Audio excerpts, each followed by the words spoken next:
चलिए खबरों की शुरुआत में सबसे पहले बात करेंगे गर्मी के तीखे तेवर की। चूरू जिले के सरदार शहर में तापमान 50 डिग्री सेल्सियस को पार कर चुका है। नरेगा कर्मी कड़ी धूप में काम करने को विवश हैं।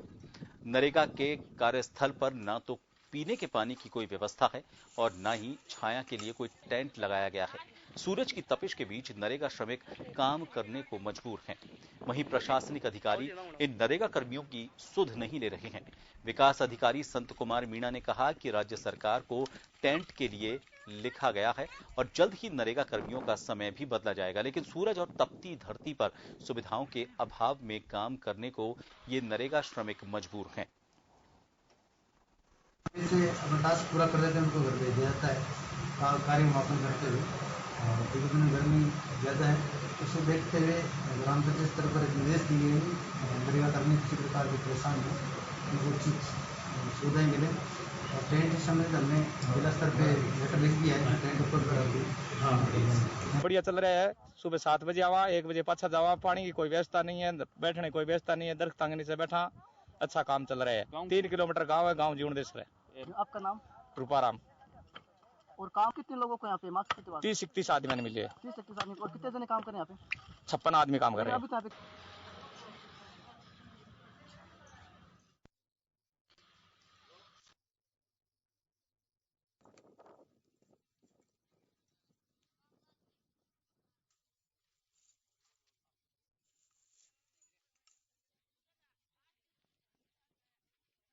तो इन व्यवस्थाओं को लेकर जो विकास अधिकारी हैं उनका कहना है कि चिट्ठी उनकी तरफ से लिखती गई है, लेकिन तहसीलदार के स्तर पर किस तरह के काम किए जा रहे हैं और इनको इस समस्या से मुक्ति के लिए क्या कुछ कोशिशें की जा रही है, बात करेंगे। सरदार शहर से तहसीलदार सुशील कुमार सैनी जी हमारे साथ जुड़ गए हैं।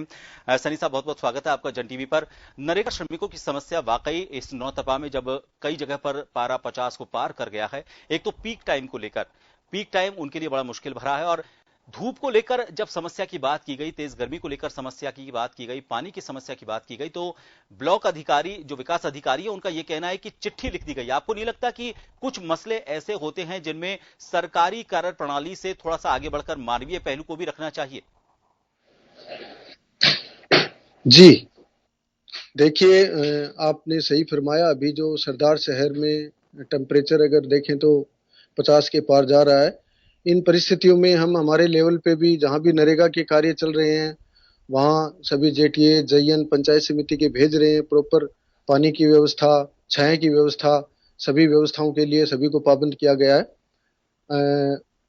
ऊपरी लेवल पे, सरकार के लेवल पे भी हमने निवेदन किया है कि इन तापमान की परिस्थितियों को देखते हुए जो है नरेगा का समय 10 से 11 बजे तक ही किया जाए, जिससे क्या आमजन को सहूलियत मिल सके। और आपके जो चैनल ने इस सामाजिक सरोकार के मुद्दे को इस तरह से जो आम लोगों के सामने रखा है, इसके लिए आपके चैनल का भी धन्यवाद।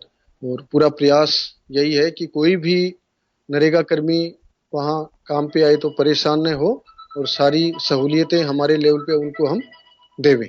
जी तहसीलदार साहब, बड़ी खुशी की बात है कि आप इस बात को समझते हैं, मानवीय पहलू को भी समझते हैं। आपने कम से कम इस बात को लेकर ये तो कहा कि ये एक ऐसा पहलू है जिस पर इन सभी जो व्यवस्थाएं हैं उनसे ऊपर उठकर सोचना होगा, लेकिन आपके मातहत जो दूसरे अधिकारी हैं उनका जवाब थोड़ा सा अजीब सा लगता है इस मामले में कि चिट्ठी लिख दी गई है, जब वहां से व्यवस्था होगी तो कर दी जाएगी। आपका ये मैसेज आप जिस मानवीय पहलू को सामने रखकर उनके लिए सोच रहे हैं, क्यों नहीं मातहतों तक वो बात पहुंच पाती है कि व्यवस्था अगर बनानी है, सरकारी प्रक्रिया चलती रहेगी, लेकिन अपने स्तर पर क्या तुरंत इसके लिए इंतजाम किए जा सकते हैं, उस पर भी सोचना चाहिए। जरूर देखिए, हमारे लेवल पे जितने भी हमारे कार्मिक हैं उनको इसी काम में लगा रखा है कि जहां जहां नरेगा के काम चल रहे हैं वहां आप सुबह स्वयं जाके इन चीजों को देखें। विकास अधिकारी महोदय, इवन मैं स्वयं भी 2-3 लोकेशन पे गया हूं। प्रॉपर छाया, पानी, सारी व्यवस्थाएं, बच्चों के झूले भी वहां जो देखे हैं। मानवीय पहलू की बात करें तो आपने बहुत उचित फरमाया। टेम्परेचर को देखते हुए वास्तव में हम हमारे लेवल पे एडजस्टमेंट भी कर रहे हैं और एक ऊपर से अगर वार्तालाप चल रही है, जल्द ही जो है वो समय जो है वो 10 से 11 बजे तक हो जाता है तो ये बहुत अच्छा रहेगा। बाकी हमारे स्तर पे प्रॉपर व्यवस्थाएं जो है हमारे द्वारा, प्रशासन के द्वारा की जा रही है। तहसीलदार साहब, एक आखिरी सवाल और आपसे करना चाहेंगे।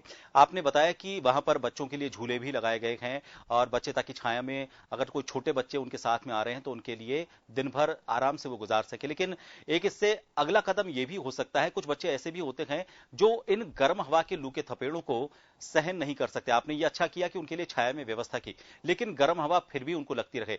हमारी पोखरण के एडीएम साहब से बात हुई थी, उनका यह कहना था कि वो अपने स्तर पर इसके लिए आंगनबाड़ी की क्या व्यवस्था हो सकती है, उनका किस तरह से सदुपयोग हो सकता है, जैसे डे बोर्डिंग्स होती हैं उस तरह से क्या आपकी तरफ से भी ऐसा कोई विचार है कि इन बच्चों के लिए ग्राम पंचायत स्तर पर कोई ऐसी व्यवस्था कर दी जाए कि बच्चे वहां पर खेल सकें, पढ़ाई कर सके, पूरा दिन आराम से उनका वहां पर निकल जाए, गर्म हवा के थपेड़ों का उनको सामना ना करना पड़े?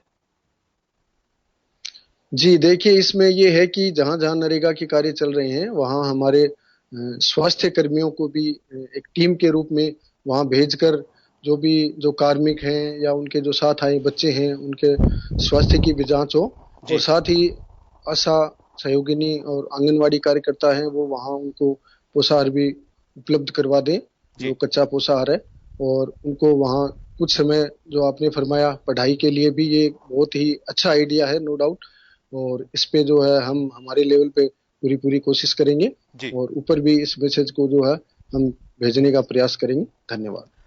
सैनी साहब, बहुत बहुत धन्यवाद। आपने इस बात की गंभीरता को समझा और अपनी तरफ से आप